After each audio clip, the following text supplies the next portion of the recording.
Partner, umpisa natin. Si Director General Lasso, ha? Tinira kagad si Jonathan Morales. Sabi ang PDS daw na in-execute, no?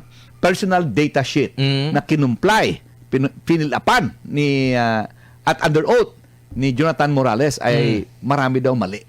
Hindi daw totoong nilagay iba doon. No? Bakit? Kasi po siya daw dinismiss sa PNP bago siya tinanggap dito sa PDEA. So hindi niya sinabi yon. Because of that, no? Dinismiss din siya. Okay?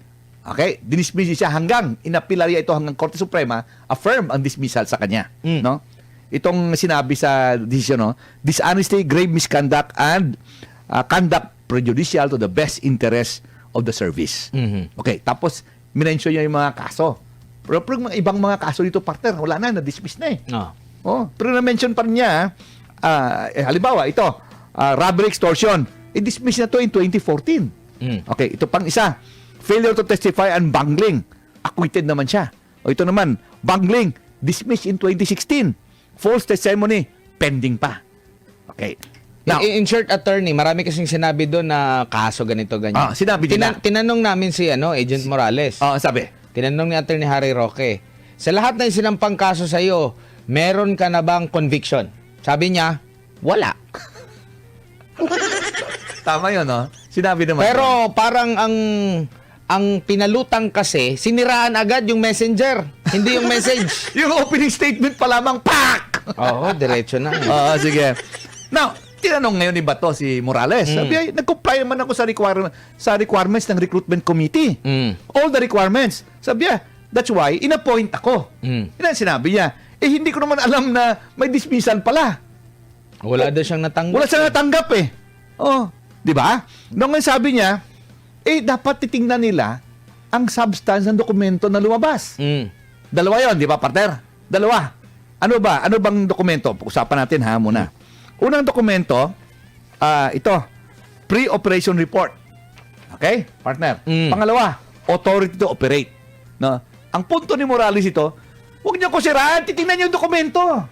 Kasi akong gumawa ng dokumento, pero hindi ako naglabas niyan. Kaya nandito ako dahil may naglabas yan in violation ng batas. Nagrereklamo ako, bakit nakalabas yan? No, ang sinasabi naman niya, hindi may kaaway si Lasso sa loob eh. Kaya nilabas nila yun. Di ba, partner, sinabi yan? May kaaway si Lasso sa loob ng PDEA, kaya nilabas itong dalawang dokumento.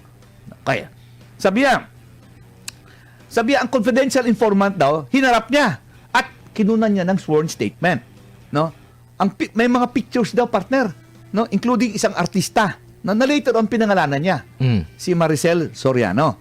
So, 5 pictures na yun. Different occasions. Identify daw ng informant itong si Maricel Soriano at saka itong si BBM allegedly, no?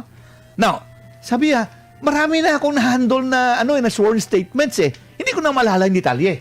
Di ba, partner, sinabi yan? Now, sabi ni Senador Bato, itong pre-ops authority to conduct operations, authentic ba ito? Sabi ni Director General Lasso, no such document. Walang nag-exist na dokumentong yan sa aming files sa PDEA. No? No, sabi naman ni Morales, naintindihan ko naman to eh. Si Director General Lasso. Bakit? Kasi itong involved, siya ang appointing authority niya. Di ba, partner? Yan sinabi. Okay. Sabi niya, ako mismo, wala akong mapapala dito. Kamatayan lang ang aking mapapala dito. No, retired na ako eh. Umalis na ako dyan eh. Kaya lang nakita ko, naglubabas pa ito. Kaya ako nagreklamo, sumulat ako. Yan sinabi niya.